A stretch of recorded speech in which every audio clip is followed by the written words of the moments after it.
ಭಟ್ ತಮ್ಮ ಒಂದು ವಿಡಿಯೋದಲ್ಲಿ ಹೀಗೆ ಹೇಳಿದ್ರು. something really badly and it's like something that I want. I just act out that particular situation by myself in my bathroom in front of my mirror. ಮತ್ತೆ ಆನಂದ್ ಮಹೇಂದ್ರ ಅವರು ಸಹ ಹಾಗೆ ಮಾಡ್ತಾರೆ.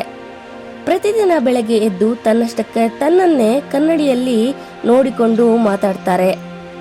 ಲೇಡಿ ಗಾಗಾ ಬಾಲ್ಯದಿಂದಲೇ ತಾನೇನಾಗಬೇಕೆಂದು ಬಯಸುತ್ತಿದ್ದಳೋ ಅದೇ ರೀತಿ ಕಾಣುತ್ತಿದ್ದಳು. ಸ್ಟೀವ್ ಜಾಬ್ಸ್ ತನ್ನನ್ನು ತಾನೇ ಪ್ರಶ್ನಿಸಿಕೊಳ್ಳುತ್ತಿದ್ದರು. ವಿರಾಟ್ ಕೊಹ್ಲಿ ಕನ್ನಡಿ ಜೊತೆ ಆತ್ಮೀಯವಾಗಿ ಸ್ವಯಂ ಮಾತನಾಡಿ ನಂತರ ಅವರು ಫಿಟ್ನೆಸ್ ಮತ್ತು ಮೈಂಡ್ ಸೆಟ್ ಬಗ್ಗೆ ಕೆಲಸ ಮಾಡಿ ಕಮ್ಬ್ಯಾಕ್ ಮಾಡ್ತಿದ್ರು. ಲೂಯಿಸ್ ಹೇ ತನ್ನ ಪುಸ್ತಕದಲ್ಲಿ ಹೇಳ್ತಾರೆ, ನೀವು ಕೇವಲ ಮಾತನಾಡುತ್ತಿಲ್ಲ, ನೀವು ಕೇವಲ ಯೋಚಿಸುತ್ತಿಲ್ಲ, ನೀವು ನಿಮ್ಮನ್ನು ಉನ್ನತ ಮಟ್ಟದ ಸ್ವಯಂ ಅರಿವಿನಿಂದ ನೋಡುತ್ತಿದ್ದೀರಿ. ನೀವು ಹೇಳುವುದು ನಿಮ್ಮ ಮನಸ್ಸಿನ ಮೇಲೆ ಪರಿಣಾಮ ಬೀರುತ್ತಿದೆ. ನಿಮ್ಮ ಮಿರರ್ ನ್ಯೂರಾನ್ಸ್ ಆಕ್ಟಿವೇಟ್ ಆಗ್ತಿದೆ, ಹೊಸ ನ್ಯೂರಾನ್ಸ್ಗೆ ದಾರಿ ಮಾಡಿಕೊಡ್ತಿದೆ. ಈ ಟೆಕ್ನಿಕ್ ನಿಮ್ಗೆ ತುಂಬಾನೇ ಯೂಸ್ಫುಲ್ ಆಗುತ್ತೆ.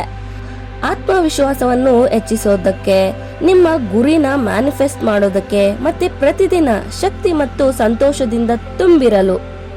ಬೆಳಗ್ಗೆ ಎದ್ದೇಳಿ 2 ನಿಮಿಷ ನಿಮ್ಮ ಜೊತೆ ಮಾತನಾಡಿ ನೋಡಿ.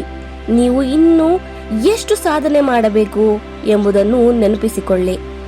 ನೀವು ಎಷ್ಟು ಶಕ್ತಿಶಾಲಿ ಮತ್ತು ನೀವು ಏನಾಗಲು ಬಯಸುತ್ತೀರಿ ಅಂತ.